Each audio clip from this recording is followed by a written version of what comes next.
আসসালামু আলাইকুম।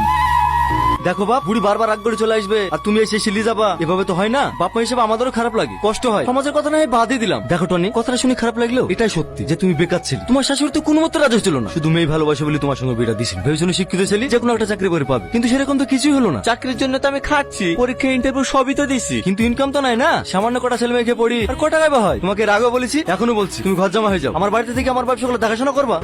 এটা কোনো মতে সম্ভব না। আমি এখানে চলে আসলে আমার মাকে কে দেখবে? যে কোনো বৃদ্ধাশ্রমে রেখে আসবা। কি আবার তোর বলছেন আপনি? আমি বেঁচে থাকতে আমার মা কোনো বৃদ্ধাশ্রমে যাবে না। এত দূরে তো তোমার মাকে নিয়ে থাকবা, এখানে কি করতেছো? আমি আমার বউকে নিয়ে যেতে এসেছি। কিসের বউ? কিসের অধিকার দেখাচ্ছ তুমি? যে স্বামী তার বউকে ঠিকঠাক ভাত কাপড় দিতে পারে না, তার স্বামীর কোনো যোগ্যতা নাই। মায়া। সালমার ওই বাড়িতে যাবে না। কেন যাবে না? ও আমার স্ত্রী, ওকে আমার সাথে যেতে হবে। সালমা, সালমা, দেখে কোনো লাভ হবে না। আমি আমার মেয়েকে তোমার হাতে মার খেয়ে কি মরার জন্য পাঠাবো নাকি?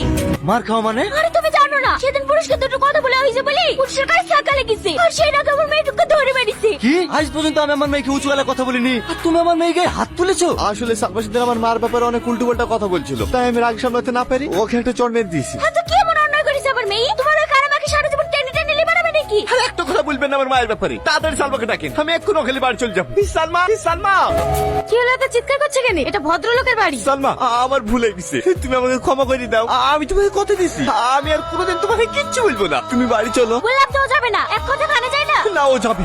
তুমি বাড়ি চলো না সালমা। আমি যে নরক থেকে একবার বেরিয়ে এসেছি, সে নরক আমি আর জীবনেও ফিরে যাবো না। মানে? আমি আর তোমার সাথে সংসার করতে পারবো না। তোমার ওই কানা মার জন্য নতুন দাসী খুঁজে নাও। আর আমাদের ভালোবাসা? ভালোবাসা, আমার ভালোবাসা মেনটেন করার মতো সামর্থ্য তোমার নাই। বেরিয়ে যাও এই বাড়ি থেকে।